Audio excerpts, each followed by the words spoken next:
मैं आपको बता रहा हूँ, बहुत सारे लोग इस वजह से अच्छा नहीं खा सकते क्योंकि उनको पता ही नहीं है कि अच्छा है या बुरा क्या है। इसमें क्या होता है कि एक्सरसाइज जो है आपकी, अगर आप रेगुलर ट्रेनिंग करें, वेट ट्रेनिंग साथ करें, कुछ ना कुछ मार्शल आर्ट्स बीच में रखें, हल्की फुल्की स्विमिंग रखें साथ, अगर नहीं है जॉगिंग या वॉक वगैरह रखें, ये आपकी एज का रिवर्स सिस्टम शुरू करती है। बोन डेंसिटी असल में आपकी जो फिजिकल एज है वो बताती है। तो व्हेन ही वाज 63, इसकी बोन डेंसिटी, इसकी जो एज थी, फिजिकल एज थी, वो 26 थी। क्योंकि ये जो भी करता है, जिस तरह भी करता है, लेकिन डेली अपनी एक्सरसाइज नहीं छोड़ता। कहने का मकसद ये है कि आप अपनी एज को रिवर्स कर लेते हैं एक्सरसाइज से। स्ट्रॉन्ग कौम में जो है ना, वो अल्लाह ताला को भी मजबूत लोग पसंद है। इंसान के अंदर ना 4 बड़े एक्टिव हार्मोन हैं और इन हार्मोन्स को हमने ट्रिगर करना है। ठीक है, ये बहुत जरूरी है। ठीक है, और ये नेचुरली करना है। हम इसको डोज कहते हैं। ठीक है। Dopamine, oxytocin, serotonin and endorphin, ये वो चीजें हैं कि आप अगर इनको नेचुरली ट्रिगर नहीं करेंगे तो आपको सिगरेट पीना पड़ेगा, इसको नशे करने पड़ेंगे, आपको उल्टी सीधी हरकतें करनी पड़ेंगी इसको ट्रिगर करने के। सूरज जब निकल रहा होता है उसको देखने से आपके अंदर हार्मोनल चेंजेस आ, आपका जो ब्लड प्रेशर का इशू है ये से ठीक हो जाती है। आप किसी का हाई ब्लड प्रेशर हो, उसको दवाई ना दें, उसको बोले नंगे पाँव कच्ची ज़मीन पे चलो, ब्लड प्रेशर नीचे आ जाता है। ये मैंने काफ़ी दफ़ा तजर्बा किया। हमारे अंदर एक ह्यूमन ग्रोथ हार्मोन है GH, जिसको आप कहते हैं। आपको अंधेरे में और डीप स्लीप में वो निकलता है और पूरे जिस्म के अंदर जो ब्रेक डाउन होता है उसको ठीक करता है। ये जो बच्चे काम नहीं करते हैं ना, उनका जो ब्रेक डाउन है वो रात को ठीक नहीं हुआ होता, उनको अगले दिन के लिए फ्रेश नहीं हुआ। क्यों? क्योंकि वो रात को जल्दी नहीं सोते, सुबह जल्दी नहीं उठते। दूसरा मसला है क्या गंदम के साथ, जो गंदम का बीज है, अब वो हाइब्रिड है या जेनेटिकली मॉडिफाइड। जो सबसे खतरनाक चीज़ है, जो बीज इस वक्त यहाँ मौजूद है, मोनसेंटो कंपनी है। हो रहा ये है कि ये जो मोनसेंटो ने किया है, अब वो क्या कर रही है कि घोड़े का DNA लिया और गंदम का DNA, उसकी क्वालिटीज इसमें डाली, इसकी क्वालिटीज उसमें डाली। हमारी गंदम में इन्होंने क्वांटिटी डाल दी, जायका निकाल दिया। आज की रोटी में वो मज़ा नहीं है जो मैंने बचपन में खाई थी। मैंने एक तजर्बा किया था, अर्थवॉर्म मैंने एक पकड़ा, केचुआ, उसके ऊपर यूरिया का एक दाना डाला, वो मरा नहीं, वो पिघल गया। वो पिघल गया, इतना बड़ा कीड़ा बेचारा पिघल गया। मतलब हमने अपनी जो ज़मीन की पावर है इसको ख़त्म कर दिया यूरिया डाल डाल। अब मार्शल आर्ट्स क्या करता है, किसी किस्म का होता है, ताइक्वांडो हो, ये आपको एक कंपटीशन का, आपके अंदर एक जज्बा पैदा करता है। आप आगे से आगे जाने की कोशिश करते हैं, आप इम्प्रूव करते हैं, आपके अंदर सब्र लेके आता है, आपको हारना सिखा। हम जीतना सिर्फ सीखे हैं स्कूल में, अगर हारना सीख जाए ना तो हम इतने कामयाब हो जाए, इतने कामयाब हो जाए। 2-3 चीज़ें अवॉइड करें। शुगर जो है वाइट वो अवॉइड करें, सफ़ेद नमक ये अवॉइड करें। हमारे पास हिमालयन सॉल्ट है, शुगर के लिए शहद है, गुड़ है। इन चीज़ों को ज़िंदगी का हिस्सा बनाएं, अपनी ज़िंदगी में, बच्चों की ज़िंदगी में और स्टाफ की ज़िंदगी, इन चीज़ों को की एडिशन करें। ट्रेनिंग की ज़रूरत है, अवेयरनेस की ज़रूरत है, ये नेशनल लेवल पर होनी चाहिए। अस्सलाम वालेकुम एवरीवन, मैं हूं उस्मान ई-कॉमर्स वाला, और इस मिशन के साथ कि हमें इंटरनेशनल ब्रांड्स बिल्ड करने हैं, हमें पूरी दुनिया के अंदर अपना माल बेचना है, अपनी सर्विसेज बेचनी है, हमें दुनिया की बेस्ट टीम्स बिल्ड करनी है, और इन्हीं कंपनीज़ को बिल्ड करने का ये सफ़र है, ऐसी टीम्स बिल्ड करने का ये सफ़र है, अपनी प्रोडक्टिविटी बढ़ाने का हमारा ये सफ़र है। और इस पेज पे आने वाले हर शख्स का भी यही ख्याल है कि उसे एक ई-कॉमर्स ब्रांड बिल्ड करना है। हमें अपनी प्रोडक्ट्स और अपनी सर्विसेज पूरी दुनिया में सेल करनी है। तो क्या हम लोग ये कर पा रहे हैं, और ऐसा करने के लिए हमें कैसी वर्क फोर्स रिक्वायर्ड है, और उस वर्क फोर्स की क्या जो कैपेसिटी है, कैपेबिलिटी है, उसको किस तरह इंक्रीज़ किया जा सकता है वो इंटरनेशनल कंपटीशन के अंदर बेटर परफॉर्म करें, और उसके अंदर हमारा फूड, एक्सरसाइज की कितनी इंपॉर्टेंस है। इस चीज़ को जनाब जानने के लिए आज मेरे साथ Pakistan mix martial art federation के प्रेसिडेंट मौजूद हैं, बाबर राजा साहब।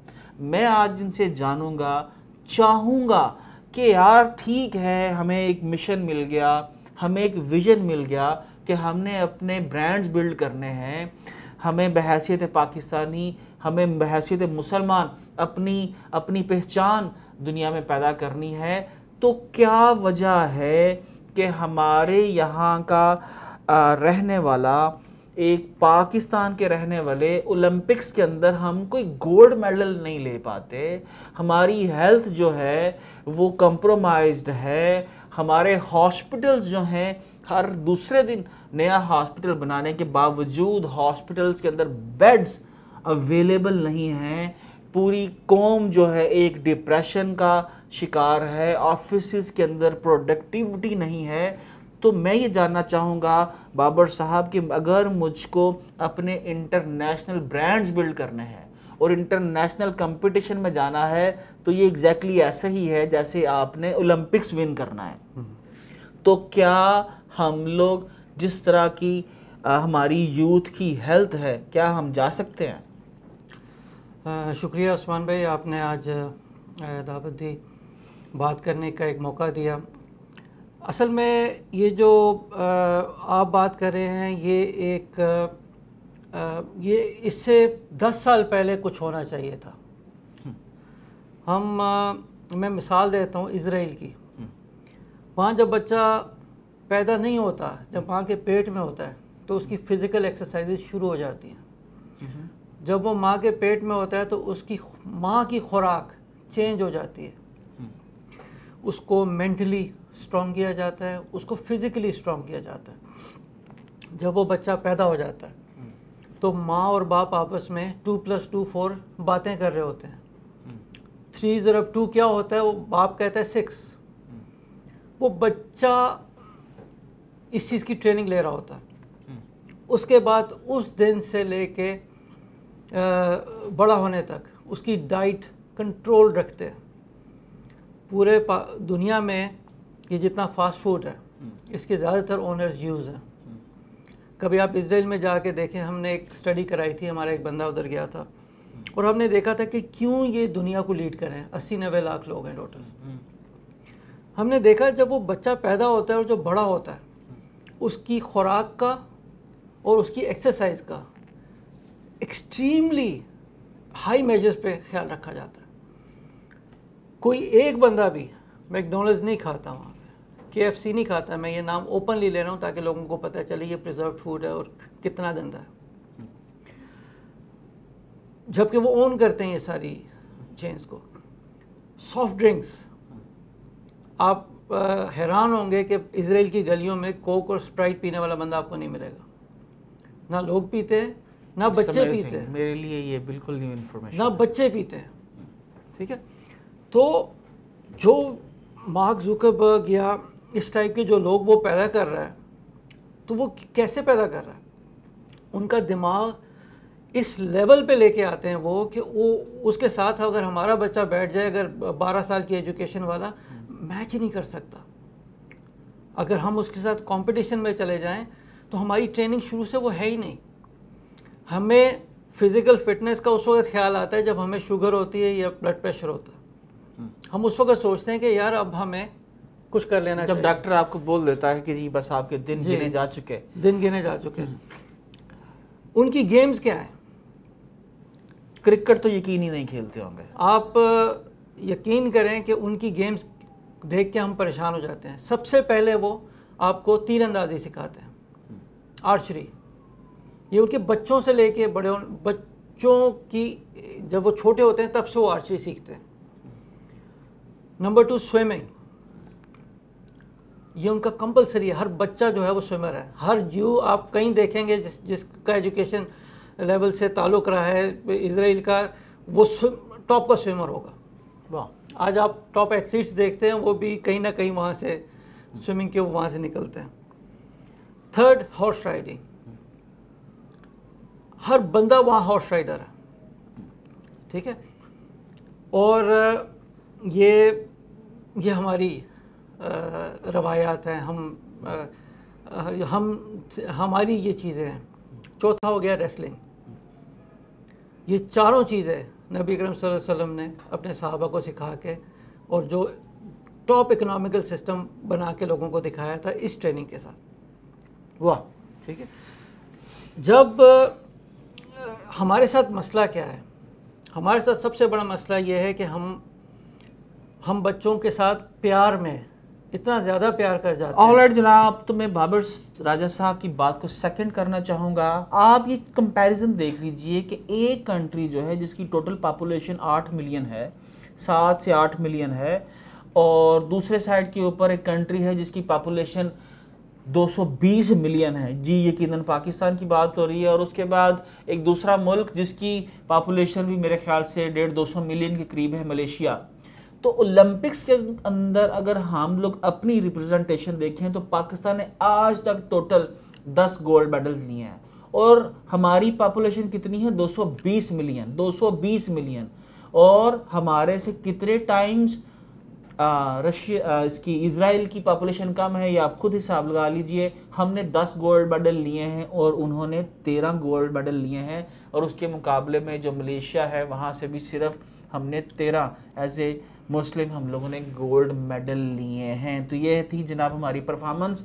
तो बाबर राजा साहब, मेरा ये क्वेश्चन है कि इजराइल को जर्मन्स ने मारा, उनका सर्वाइवल का इशू पड़ा और वो दुनिया के अंदर दर बदर ख्वार हुए, तो इंसान की जो बेसिक इंस्टिंक्ट है वो जागी और उन्होंने फिर मल्टीपल लैंग्वेजेस, हर जूइश को शायद एवरेज 6 ज़ुबानें आती हैं, बहुत सारी स्किल्स उसको आती हैं, दुनिया के अंदर सबसे ज़्यादा PhDs जो हैं वहाँ पर आपको मिलते हैं।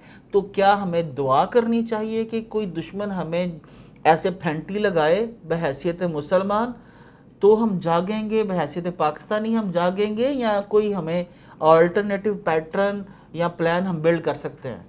देखिए, जहाँ तक स्पोर्ट्स की बात है ना नान भाई, पाकिस्तान का जो स्पोर्ट्स का सिस्टम है, यहाँ पे 2 बॉडीज़ हैं। एक है पाकिस्तान ओलंपिक्स, एक है पाकिस्तान स्पोर्ट्स बोर्ड। ओके।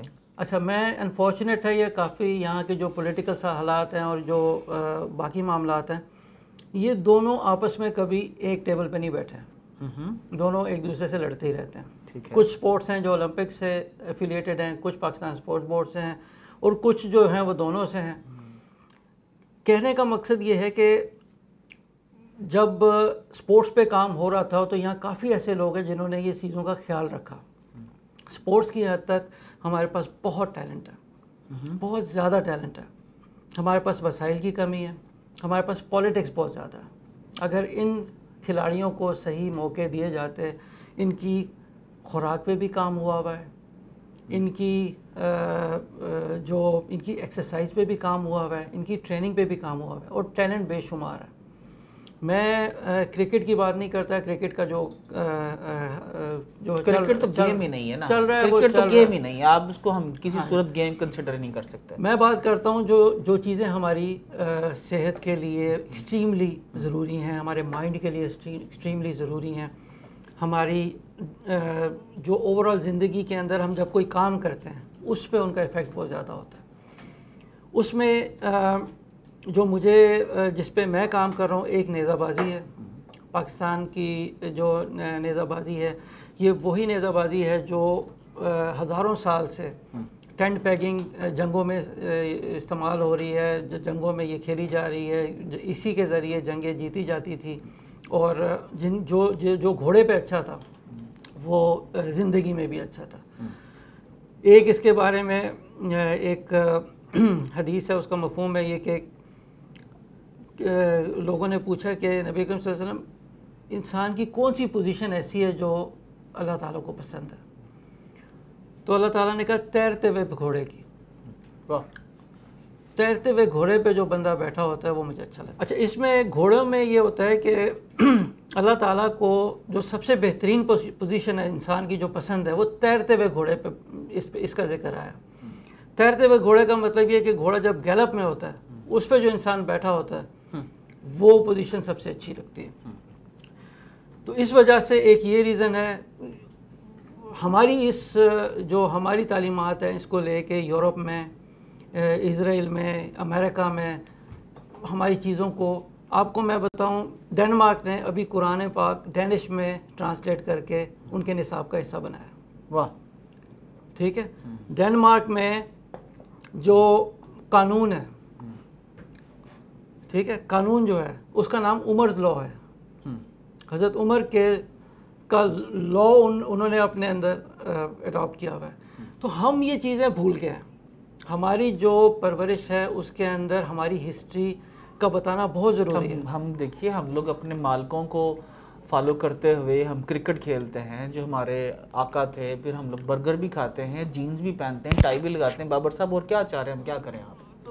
लेकिन देखें ये सब चीज़ें चलें किसी हद तक फिर चल जाती हैं। उनका जो प्रॉमिसेस हैं, उनकी जो कमिटमेंट है, मैंने 99% धोखे सिर्फ पाकिस्तानियों से, मुसलमानों से खाए हैं।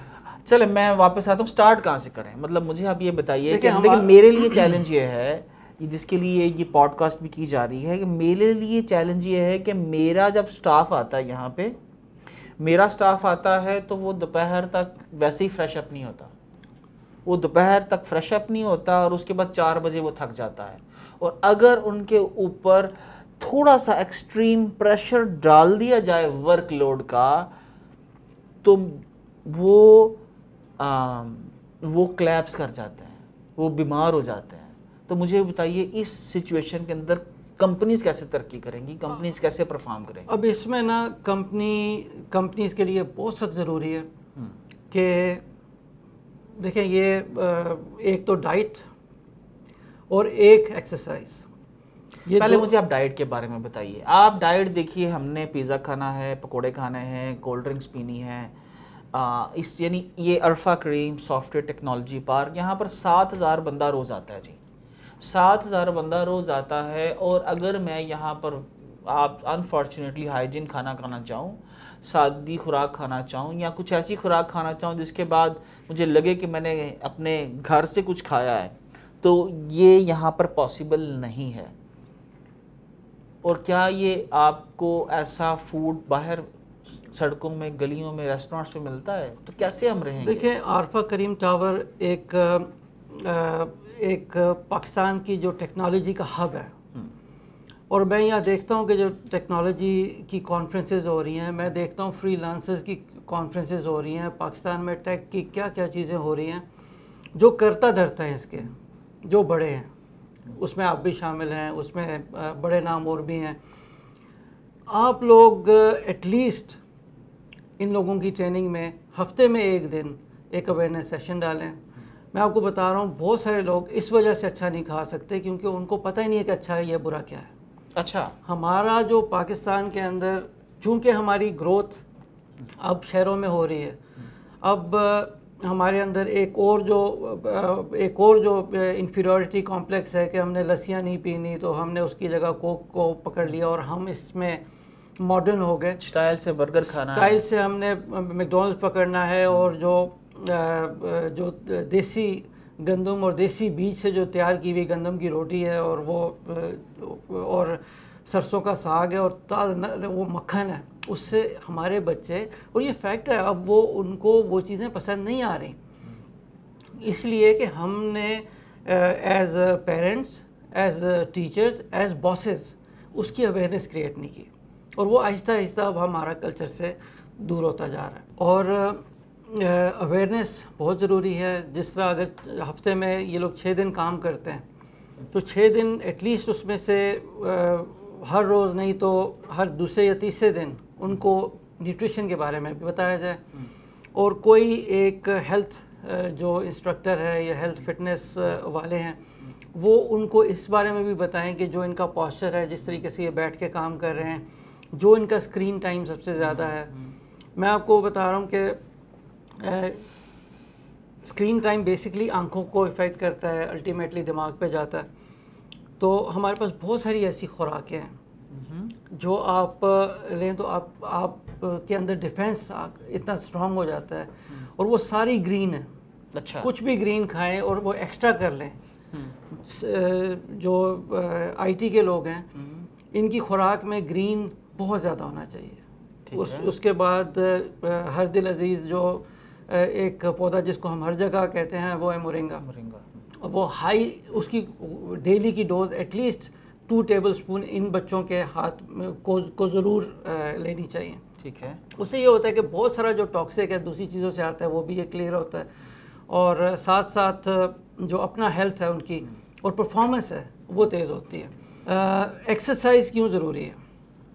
अब बहुत सारी एज आफ्टर 40, अब मैंने देखा है कि बहुत दफ़ा बंदा बैंकरप्ट होता है, बहुत दफ़ा बंदा वापस आता है। एक्सट्रीम प्रेशर, आपको एक्सट्रीम एक्सट्रीम प्रेशर से गुजरना पड़ता है।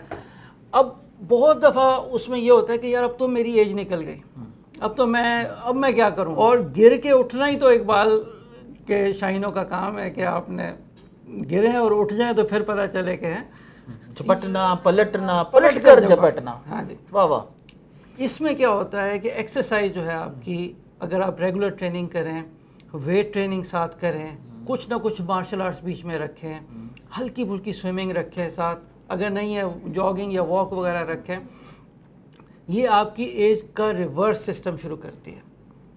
ये आप, हमारे जिस्म के अंदर ना एक टेस्ट होता है, उसको बोन डेंसिटी कहते हैं। बोन डेंसिटी क्या है? इमरान खान ने, मुझे याद है उस वक़्त हम थोड़ा बहुत आपस में मिलते थे, हम एक ही जिम में ट्रेनिंग करते थे, उस वक़्त ये इतने फेमस नहीं थे, तो 62 उनकी एज थी उस वक़्त। तो शेप्स में एक ट्रेनिंग है, वहाँ पे हम साथ कर रहे थे। तो उनसे मैंने पूछा कि क्या सियासी इख्तिलाफ अपनी जगह ले, जो स्पोर्ट्समैन है वो उसको मैंने आइडियलाइज़ किया है और उसकी चीज़ों से मैंने बड़ा सीखा है। उसने कहा कि यार मैं जाके ना बोन डेंसिटी कराता हूँ, तुम भी कराओ, और हर बंदे को अपनी बोन डेंसिटी टेस्ट कराना चाहिए। बोन डेंसिटी असल में आपकी जो फिज़िकल एज है वो बताती है। अच्छा। तो व्हेन ही वाज 63, इसकी बोन डेंसिटी, इसकी जो एज थी, फिज़िकल एज थी, वो 26 थी। वाह। क्योंकि ये जो भी करता है, जिस तरह भी करता है, लेकिन डेली ये अपनी एक्सरसाइज नहीं छोड़ता। उसके बाद अगर आप इसकी खुराक देखें तो इसने आज तक ब्रायलर मुर्गी नहीं खाई, इसने आज तक कोई ऐसी चीज़ नहीं खाई जो हेल्थ के लिए, और अभी मेरा ख्याल है 70 प्लस है और कोई एक सिंगल बीमारी नहीं है इसको, और चलेगा काफ़ी। कहने का मकसद ये है कि आप अपनी एज को रिवर्स कर लेते हैं एक्सरसाइज से, और बंदा किसी स्टेज पे भी आके ये नहीं कह सकता कि यार अब मेरी एज ख़त्म हो गई और मैं दोबारा नहीं खड़ा हो सकता। तो आपका ये तमाम जो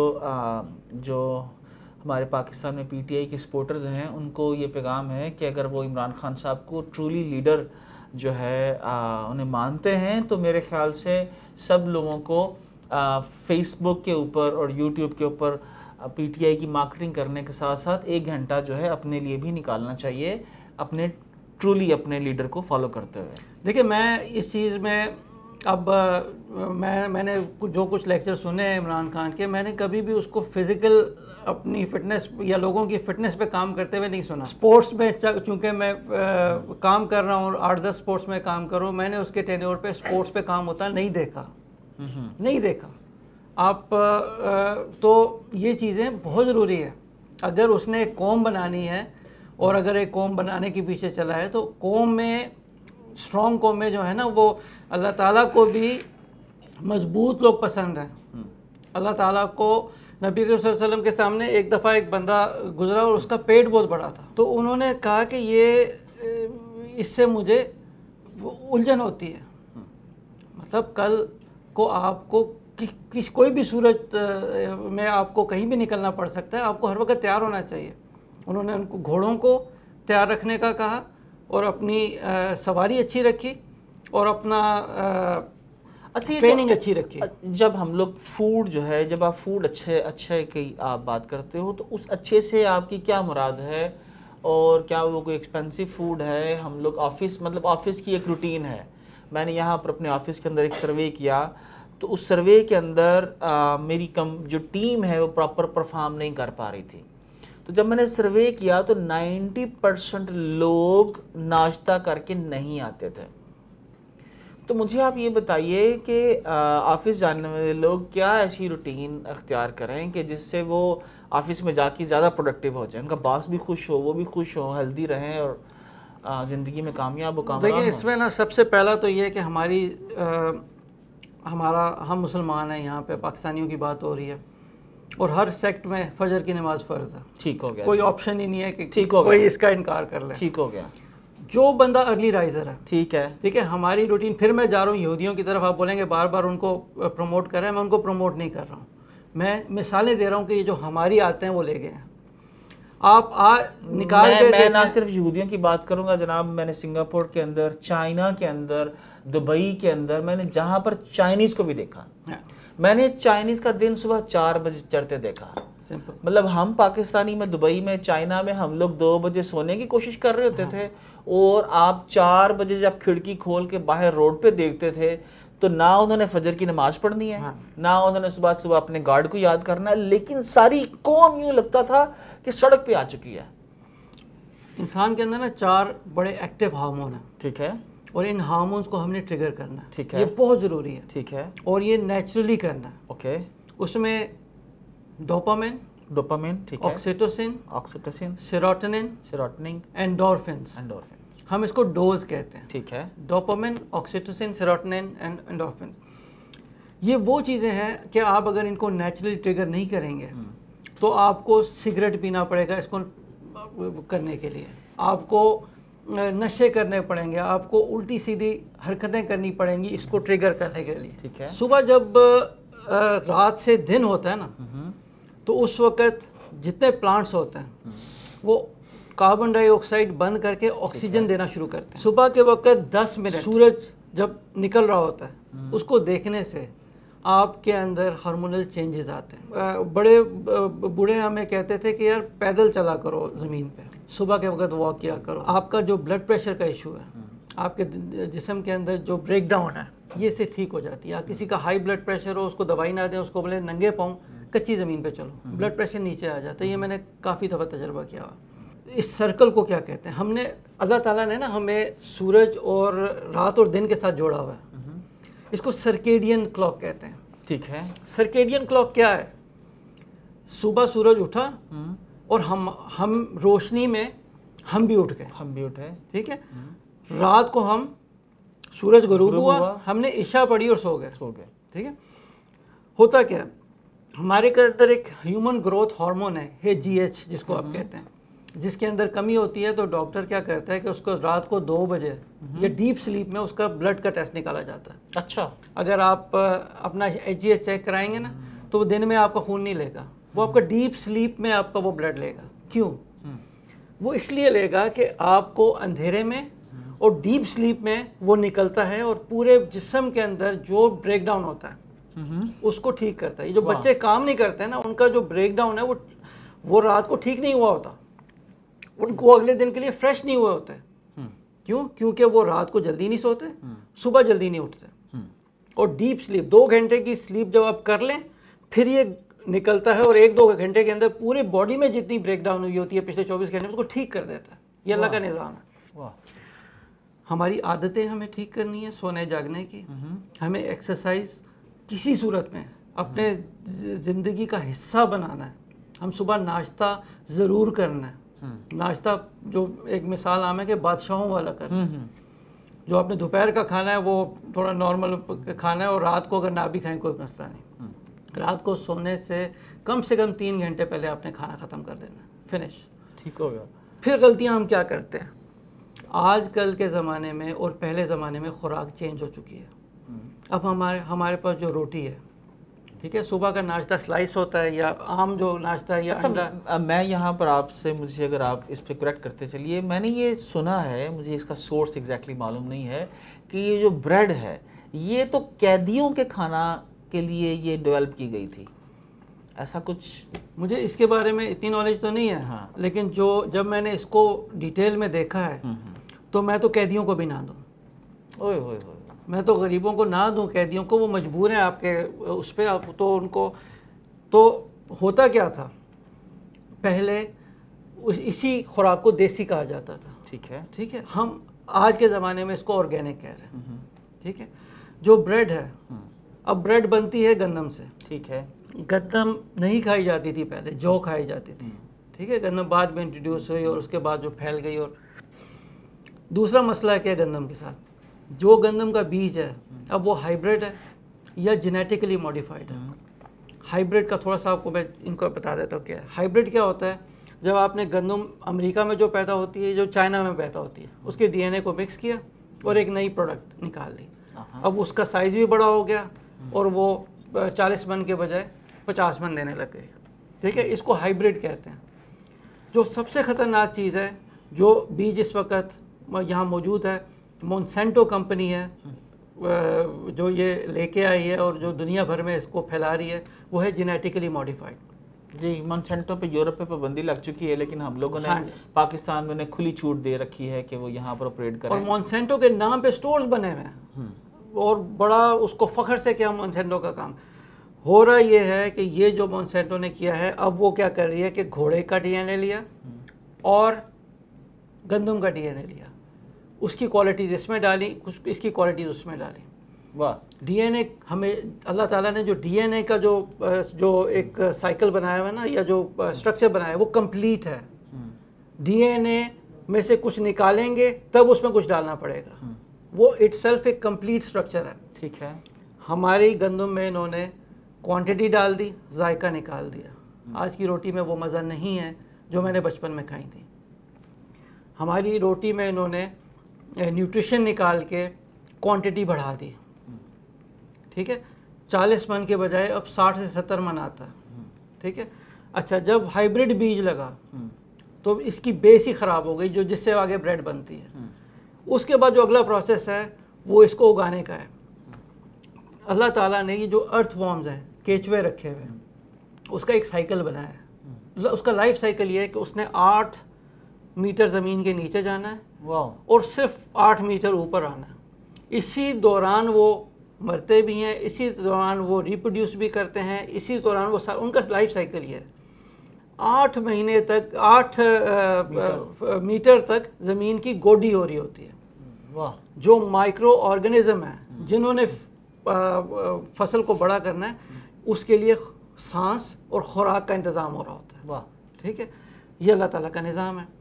और उसी से जो देसी बीज जब डाला जाता था तो देसी कुछ खाद से गंदम भी उगाई जाती थी, बाकी चीज़ें बताई जाती थी। अब हुआ क्या, अब हमने यूरिया शुरू कर दिया, जो कॉमन खाद है, और डीएपी, ये 2 केमिकल बड़ी खाद हैं। मैंने एक तजर्बा किया था, अर्थवॉर्म मैंने एक पकड़ा, केचुआ, उसके ऊपर यूरिया का एक दाना डाला, वो मरा नहीं, वो पिघल गया। वो पिघल गया, इतना बड़ा कीड़ा बेचारा पिघल गया। मतलब हमने अपनी जो ज़मीन की पावर है इसको ख़त्म कर दिया यूरिया डाल डाल के। तो ये जो गंदम है, ये जो गंदम है इसमें यूरिया डाला हुआ है। इसके क्योंकि ये नेचुरल प्रोसेस जो था उसको ख़त्म कर दिया, हम लोगों ने ख़त्म कर दिया। फिर ये जब उससे थोड़ा बड़ा होता है, फिर चूँकि ये हाइब्रिड है तो इस पर दबा के कीड़े आते हैं। ये ब्रायलर मुर्गी वाला इसका हिसाब है, दबा के इसको कीड़े आते हैं खाने के लिए। एक तो नेचुरल निज़ाम है, अल्लाह ताला ने एक बैलेंस सिस्टम बनाया हुआ है, ये इकोसिस्टम को हमने इम्बैलेंस कर दिया। अब उससे इसको बचाने के लिए आपको जहरीले स्प्रे करने पड़ते हैं, और फिर वो जहरीले स्प्रे वाले हम लोग खाने खाते हैं, खुराक खाते हैं, और उसके बाद फिर डॉक्टर्स जो हैं हम लोगों से, ठीक है, सारी उम्र की अब कमाई। इसका मैं इलाज बताता हूँ क्या है। जो आपके इलाके में बारानी इलाके हैं, पाकिस्तान में जितना पोटोहार का एरिया है ये सब बारानी इलाका है। ठीक है, इसमें हाइब्रिड बीज नहीं चल सकता, ठीक है, इस पे जीएमओ बीज नहीं चल सकता। वहाँ की मजबूरी है कि वो देसी बीजों से फसलें उगाते हैं। ठीक है, ठीक है, आपने जब भी कोई चीज़ें खानी है, लेनी है, तो इस इलाकों से लें। ये यहाँ पे गंदम भी प्योर है, यहाँ पे चावल भी प्योर है, और सब्जियाँ भी प्योर है। तो एक, ऑर्गेनिक पे आएँ, दूसरा एक्सरसाइज शुरू कराएं, और तीसरा अपना सर्केडियन क्लॉक, सुबह से लेकर रात तक का जो ये प्रोसेस है दिन और रात का, इसमें है। आप यकीन करें, रात को एक छोटी सी वो जो डिम लाइट होती है ना, ज़ीरो का बल्ब, वो भी जला के सोना हमारी सेहत के लिए ठीक नहीं। हमारी इंटेलिजेंस, एक स्टडी के मुताबिक जो बच्चे ये 80 के करीब तलबा के ऊपर ये एक्सपेरिमेंट किया गया, 40 लोगों को रात को सुलाया गया, उनको बिल्कुल अंधेरे में सुलाया गया, और 40 लोगों को थोड़ी सी रोशनी के अंदर सुलाया गया। तो कुछ अरसे बाद जब उनकी इंटेलिजेंस को चेक किया गया, तो वो लोग जो मुकम्मल अंधेरे में सोते थे वो 30% ज़्यादा इंटेलिजेंट निकले, प्रॉब्लम सॉल्विंग उन्होंने बेहतर की। और जो लोग रोशनी में सोते थे, ये यूके की एक यूनिवर्सिटी ने किया, मुझे एग्जैक्ट उसका नाम मालूम नहीं। तो आपका ये कहना है कि हम लोग बिल्कुल अंधेरे में सोएं, लेकिन यहाँ पर तो अक्सर जो फ्रीलांसर्स हैं, ठीक है, उनकी जॉब तो वो बोलते हैं जी यूरोप और अमेरिका जो है वो तो रात को जागते हैं तो हमारी मजबूरी है, और वैसे भी हम रात को ज़्यादा प्रोडक्टिव होते हैं, इसका क्या किया जाए? देखिए, सिर्फ अमेरिकन की बेस में तो ये है। अब उसका ऑप्शन ये है कि दिन में आप मुकम्मल अंधेरा कर दें और रात में आप मुकम्मल रोशनी कर दें। नॉर्वे में 4 महीने बिल्कुल अंधेरा रहता है, ठीक है, लेकिन लोग ज़िंदा हैं। तो आप अपने सिस्टम के अंदर सर्केडियन क्लॉक ऐसा डाल लें कि रात को जो आप दिन के वक्त सोएं वो ऐसी जगहों पे सोएं। ये तो पॉसिबल है ना कि वहाँ पे कंप्लीट अंधेरा हो जाए। तो ये सारी चीज़ों पे बंदा अडॉप्ट करे। उसके बाद जो हम सिखा रहे हैं, जो सीख रहे हैं और आगे सिखा रहे हैं, मेरा मशवरा ये है कि तमाम पेरेंट्स अपने छोटे से बच्चों को छोटी सी एज में मार्शल आर्ट्स में डालें। अच्छा। अब मार्शल आर्ट्स क्या करता है, किसी किस्म का हो, ताइक्वांडो हो, ये आपको एक कंपटीशन का आपके अंदर एक जज्बा पैदा करता है। आप आगे से आगे जाने की कोशिश करते हैं, आप इम्प्रूव करते हैं, आपके अंदर सब्र लेके आता है। अच्छा। आपको हारना सिखाता है। वाह। हम जीतना सिर्फ सीखे हैं स्कूलों से। अगर हारना सीख जाए ना तो हम इतने कामयाब हो जाएं। बिजनेसेस के अंदर तो आपको हर रोज आपकी हार है, हर रोज आपकी हार है। एक किसी स्टार्टअप को स्टार्ट करने के लिए जो सबसे अहम चीज सीखना है वो तो हार सीखना है, और उसके बाद उठना सीखना है, वापस उठना सीखना है। और ये आपको मार्शल आर्ट सिखाता है। आपके रेगुलर कॉम्पिटिशन्स होते हैं, कोई भी स्पोर्ट्स आपको ये सिखाती है। क्रिकेट में भी एक हद तक आपको, अगर आप स्पोर्ट्स में अंदर है तो वो आप समझते हैं कि लेकिन देखिए, मैं क्रिकेट को इसलिए इंडोर्स नहीं करता क्योंकि ऑलरेडी वहाँ पे उस पर बड़ी आवाम उसके पीछे लगी हुई है। हमारे पास काम करने वाली जो चीज़ें हैं, आपको पता है आखिरी जंगें जो हैं वो घोड़ों पे होनी है। जी बिल्कुल, मुझे यकीन है। तो हर बच्चे को घुड़सवारी आनी चाहिए। इस मिशन को लेके हम निकले हैं, पूरे दुनिया में इसको लेके फैला रहे हैं। अब जो इंटरनेशनल एक फेडरेशन है उसके साथ हमारी एफिलिएशन हुई है, और पूरी दुनिया में हम जो जितने लोग हैं, स्पेशली जो मुसलमान हैं, उनको हम घोड़ा सवारी सिखा रहे हैं, टेंट पैकिंग सिखा रहे हैं, स्विमिंग सिखा रहे हैं, मिक्स मार्शल आर्ट सिखा रहे हैं। बच्चों को किसी न किसी स्पोर्ट्स में आप शुरू दिन से उसको अटैच करें। मोबाइल फ़ोन्स का इस्तेमाल गेम्स की हद तक देखें। अब आप बचा नहीं सकते, बट ये कि पेरेंट अल्टरनेटिव दें उनको।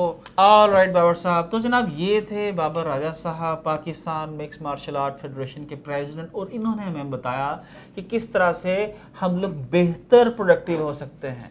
तो आखिरी जंग का तो मुझे मालूम नहीं कि आखिरी जंग जो है वो घोड़ों पे लड़ी जाएगी और क्या हमारी ज़िंदगी में लड़ी जाएगी, लेकिन मुझे एक चीज़ मालूम है कि आने वाले चंद सालों के अंदर जो मेजर जंगें लड़ी जाएंगी वो कंप्यूटर पे बैठ के लड़ी जाएंगी, वो ड्रोन्स के ज़रिए लड़ी जाएंगी, वो AI के ज़रिए लड़ी जाएगी, और हमारे पास ऐसे लोग भी नहीं हैं जो कंप्यूटर के ऊपर बैठ के एक हेल्दी वर्कर के तौर पे काम कर सकें। 4 घंटे के बाद हमारी कौम थक जाती है। मुझे तो ऐसे लोग नहीं मिलते जो फ्रीलांसिंग कर रहे हो, ई-कॉमर्स के अंदर हो, और उनका पेट ना निकला हो और वो उन्हें शुगर ना हो या ब्लड प्रेशर ना हो। तो जनाब, अगर हमें अपने ब्रांड्स बिल्ड करने हैं, हमें अपनी प्रोडक्ट्स पूरी दुनिया में सेल करनी है, हमें एक हेल्दी कौम बनना है, और अगर हमें अपने ब्रांड्स बिल्ड करके अपनी फ्रीलांसिंग करके सारी कमाई डॉक्टर्स को नहीं देनी, राइट, ठीक है, और एंड में फिर फकीर के तौर पे नहीं मरना, तो प्लीज़ आपको अपनी हेल्थ के ऊपर, अपने फूड के ऊपर थोड़ी सी तवज्जो देने की ज़रूरत है।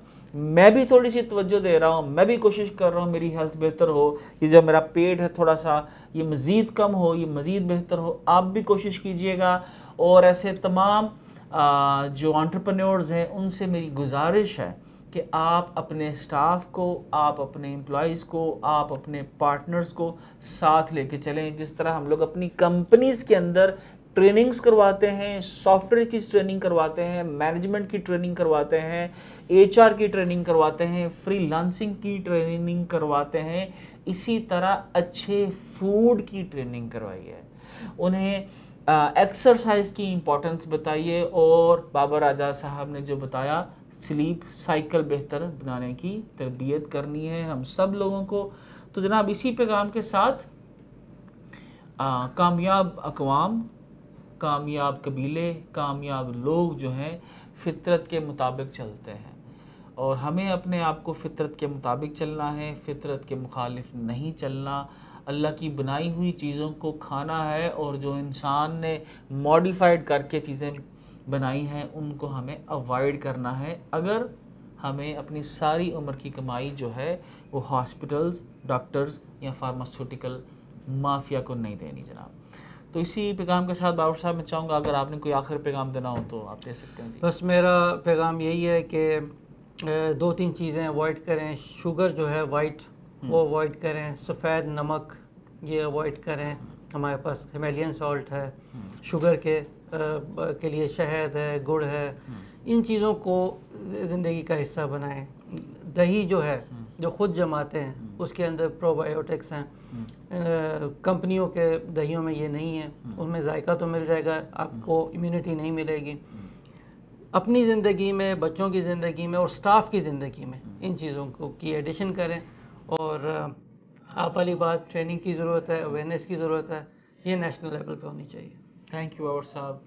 पाकिस्तान जिंदाबाद जी, एक हेल्दी पाकिस्तान पाइंदाबाद।